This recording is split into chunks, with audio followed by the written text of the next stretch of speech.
Hey guys, hope you guys are doing well. I'm gonna just wait a couple of minutes for you guys to join me. And you may have already joined me and I just can't see you. I have a poor connection again. I can't stand that. But what I want to do today is do a really quick live stream to respond to some of the questions you guys had about protein conditioners and to just share a few tips. It's actually been a couple of years since I talked about protein conditioners on the channel. And so I thought I would come on really quickly rather than going through the whole process of recording a video, editing a video, and all that kind of stuff. I just come on here and talk, and then hopefully I'll be able to see you guys. Oh my gosh, and I cannot see you for some reason. But I'm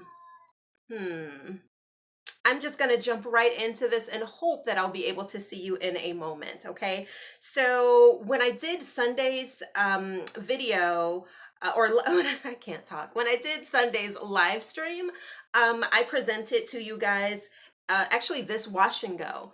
So this is day, 4 of the wash and go. I've refreshed it once, but I presented a live tutorial and I showed you guys exactly how I use products when doing a wash and go, and I used the curl products to actually as a gel, just kind of testing it on this wash and go. And let me tell you guys, I absolutely love, love, love, love, love that curls product. It holds up really, really well in humid weather. It's been super hot here and humid, and my hair has just held up beautifully. So yeah, thumbs up on that product. If you did not see that live stream tutorial, I will link it after this video above so you can check it out.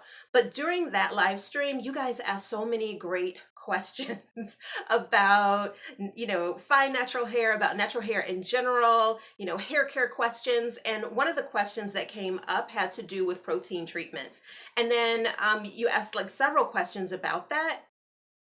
And again, if you have not seen that video, because we talked so much about natural hair care sort of education and techniques and stuff like that. So if you haven't checked that video out, do check it out. I think you'll find that it's really, really helpful, insightful, and provide some education regarding some of the questions you may have when it comes to natural hair. But one of the recurring questions I received, where I was DM'd regarding these questions, I saw the questions pop up in other videos I've done, had to do with protein conditioners. So I thought today, because I haven't talked about protein conditioning tips on my channel for probably almost 2 years, I thought it'd be a good time to just kind of revisit it and to make a video specifically on that topic. All right, so first I'll tell you my journey when it comes to protein in general. So I am a person who is protein sensitive, but only to certain products. So my hair, or certain types of protein, my hair does not like silk protein. And many of the Shea Moisture products, especially the kind in the sort of salmon color labeling, has a high concentration of silk protein in it. Also, the Eco Styler with argan oil, and even the other Eco Styler gels, like even I use the one with argan oil, but I try to be very thoughtful about how often I apply it, because I'm also allergic to the protein in that as well. Or not allergic, but my hair just doesn't like it. How can I tell that my hair doesn't like protein? Or how could I tell my hair didn't like protein? The way I could tell was that my hair would actually go straight in certain sections. So you see how these are, my hair is like curly or what have you on the ends. So my ends would go totally straight. For some people, it's a matter of their hair sort of drying out or getting really wiry. For some people, their hair gets really hard, or the hair feels really dry to the touch. So whenever you notice that your hair is doing something different from how it normally behaves, be sure to check the ingredients in the products you're using. Actually, I think it's a good process to always check the ingredients of products even before you buy them, because if you build your knowledge about product ingredients, you'll know whether the ingredients are actually good for your hair. Whether it's chock full of silicones and other chemicals. If you're like me and you try to stay on the more natural range of hair products, you'll know that things like nettle and other ingredients are going to be really good for the hair, and you'll build your knowledge about what they do. So you can actually buy products from a more knowledgeable place. So this product will be strengthening for your hair. This other product is going to give you great slip. This other product is going to help with moisture retention. So highly suggest learning about product ingredients.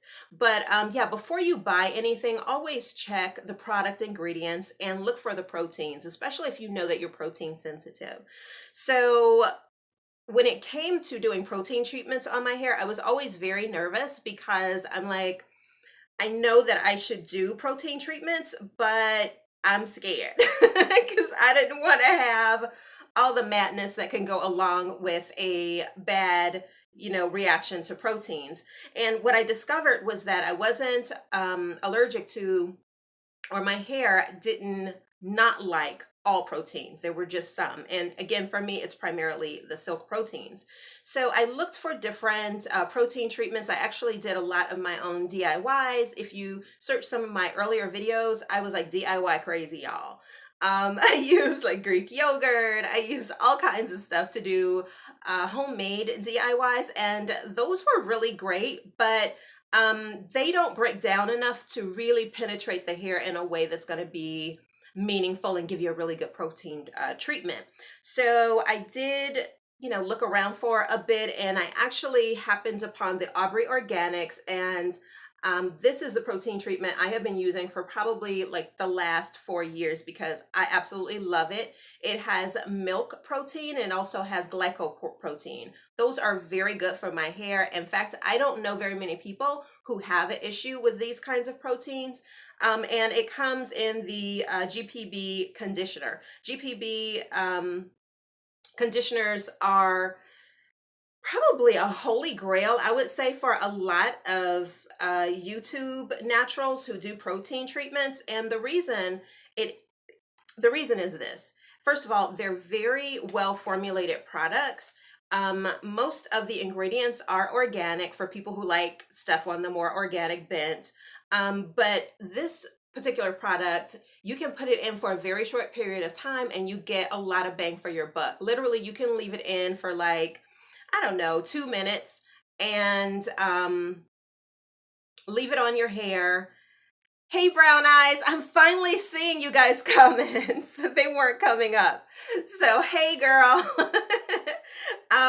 But yeah, so I like to use this particular one. You can try a variety of different protein treatments. You don't have to use that one, but I like this specific one. And the reason I like to do protein treatments on my hair is because it helps to keep your hair healthy. So the overall goal with doing a protein treatment is that and I think this is especially important for fine hair, is that it fills in sort of the gaps when it comes to strengthening the hair, which is really important if you have fine hair because our hair can be a little bit more fragile anyway. So, hey, cookies have chocolate.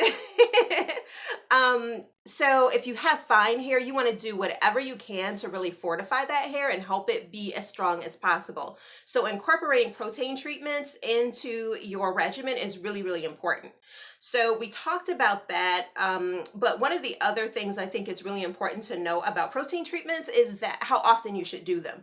So you don't need to do protein treatments all the time. Like for me personally, I do them like every 6 weeks, and sometimes I'll do them every 4 weeks.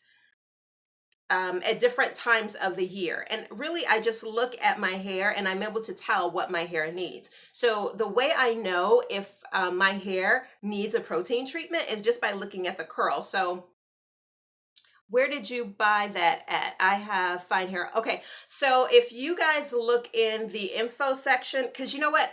A lot of people were saying they couldn't find this product, and I had no idea that for a period of time they had stopped selling it.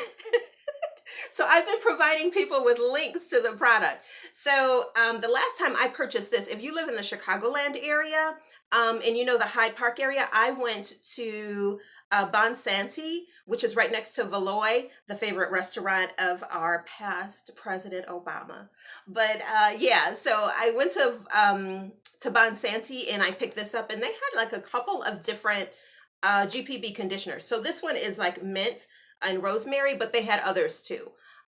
But you can also purchase it online because sometimes, like at places like Bonsanti or local places. Sorry, guys. At local places, it can be out of stock, or they just don't order it to because maybe they don't get enough. They don't have enough interest from the natural hair community at that particular store. And you know how they like to sideline products sometimes. So I just order, online. So I did place a link to it. If it isn't in the info section of this live stream now, it will be right after the video ends. So I have the question, how often do I use it? So I was just talking about that. So what I do in generally speaking, I do a protein treatment about every 6 weeks. Sometimes I'll stretch it out to 8 weeks, but primarily what I like to do is look at my hair because your hair will tell you when you need a protein treatment.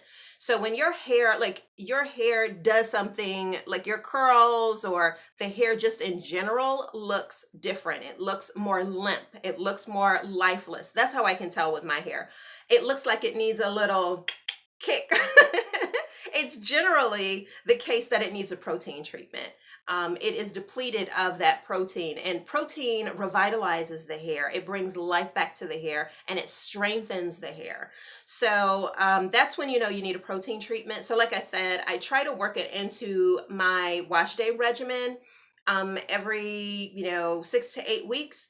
And then sometimes of the year when my hair goes through a lot more stress, I try to do it more often. But even then, 4 weeks is about as often as I do it. So this product will last you like a long time. So again, you can try any protein treatment, you want to on your hair. This is just the one I use. So I'm going to be talking about this one because it is my holy grail. I've been using it, like I said, for about 3 or 4 years now. And it smells so good. All right, so one of the reasons I like this one is because it is very thick. So it is hydrating, as well as depositing that protein and giving my hair that extra kick it needs. And also just the ingredients are absolutely amazing. It has like olive oil in it. It has peppermint in it. It has rosemary in it. It has vitamin E in it. It has sage oil in it. It has vitamin C in it.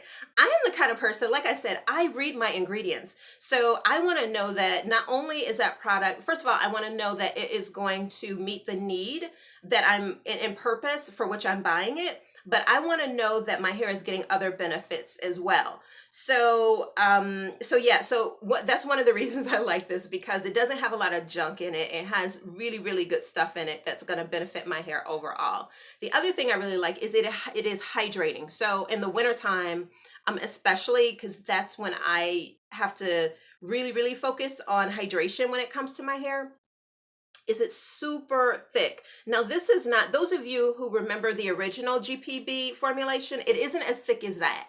It's a little milkier than that, but still, by the same token, it's still like pretty thick when you put it on. It's not like your typical, conditioner, which can be a little milkier.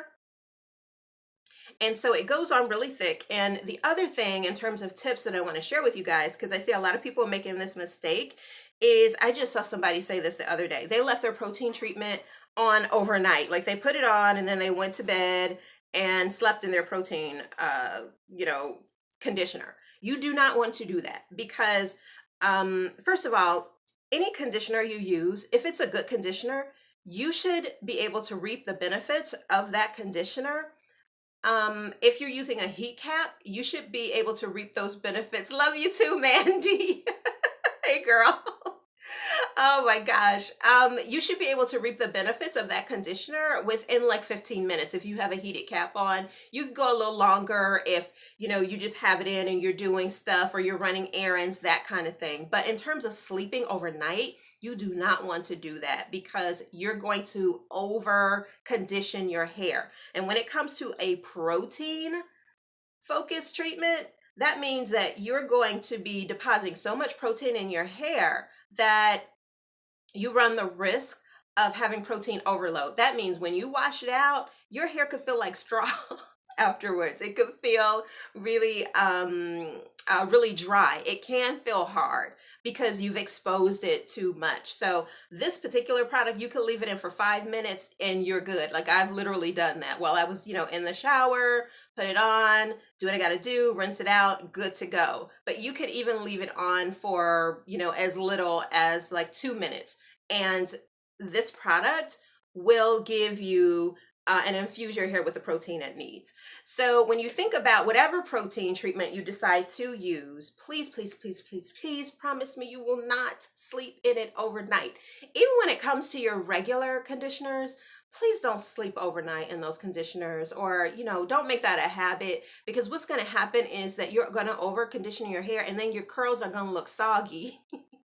And they're going to feel soggy and they're going to be droopy, and that's because you've overloaded on that conditioner. So too much, think about too much of a good thing is sometimes a bad thing. Think about that when it comes to conditioners. All right. So what else do I want to say about the conditioner? I think that's really about it. I don't know if you guys have questions because I'm not seeing the streams come through really as effectively as I would like. But I have never seen a protein conditioner. Oh, really, Ingrid? I'm so surprised. Your hair is beautiful. Thank you, dear. Yeah, protein conditioners, they have them. But I will say this. I have gone to like a Walgreens or a CVS, probably even like Walmart, and I'm not sure I've seen a protein conditioner there. I've seen protein conditioners more often when I go to when I shop online, of course. And Mandy, you're just so cute. Thank you, dear.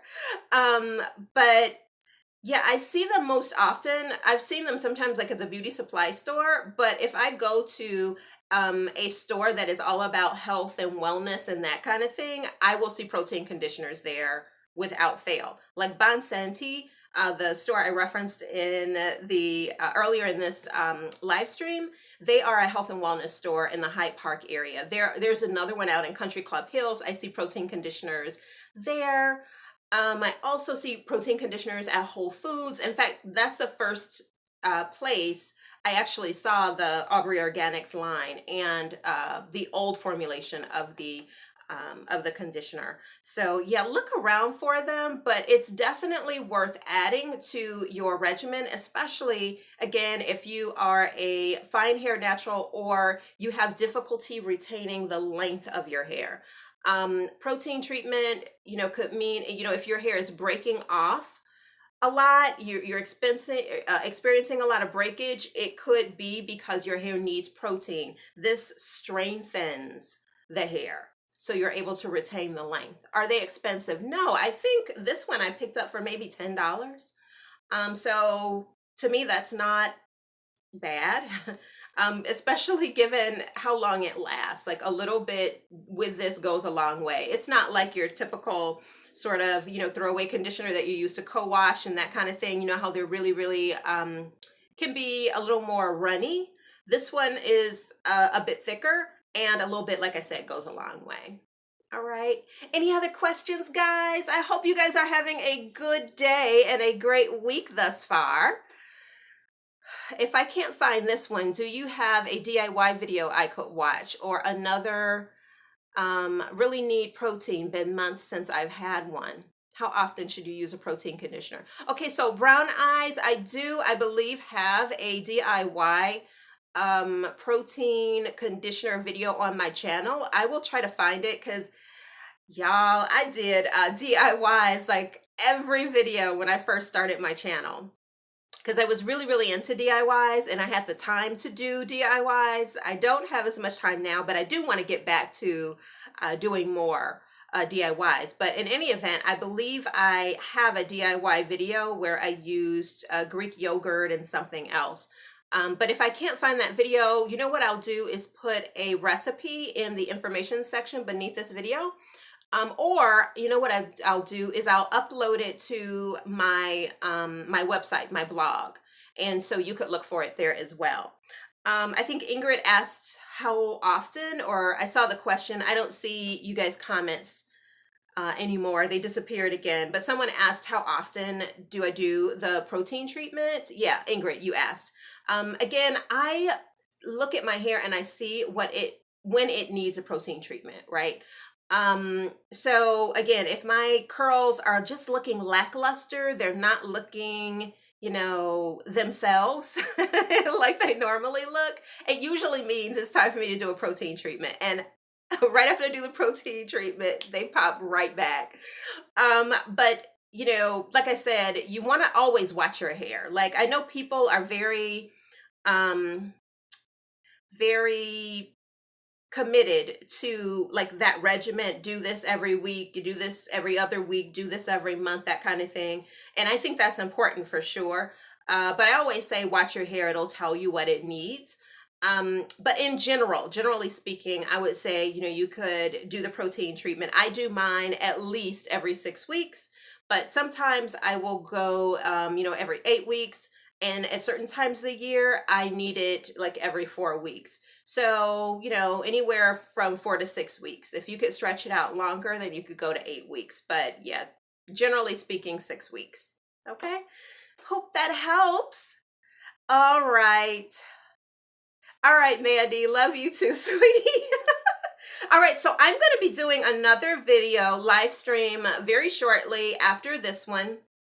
And in that one, I'm going to focus on finger detangling versus detangling with a comb or a brush. And I'm going to talk about which I prefer because I've done both methods, and then the products that I like to use when I finger detangle versus the products I like to use when I use a brush. And the reason I'm going to do this in a separate video is because I know these live streams tend to get long because we just have so much fun talking and stuff like that. And I just feel like it's easier for people who are looking for specific content to look at a live stream that is talking about that specific topic and all of the other questions that you guys come up with, which are always awesome related to that topic. All right. So I'm going to end this live stream, and probably in about 15 minutes, I'm going to start the next one where we talk about finger detangling versus detangling with a tool. All right. Thank you guys for watching. Love you as always, and I will see you very shortly. Bye.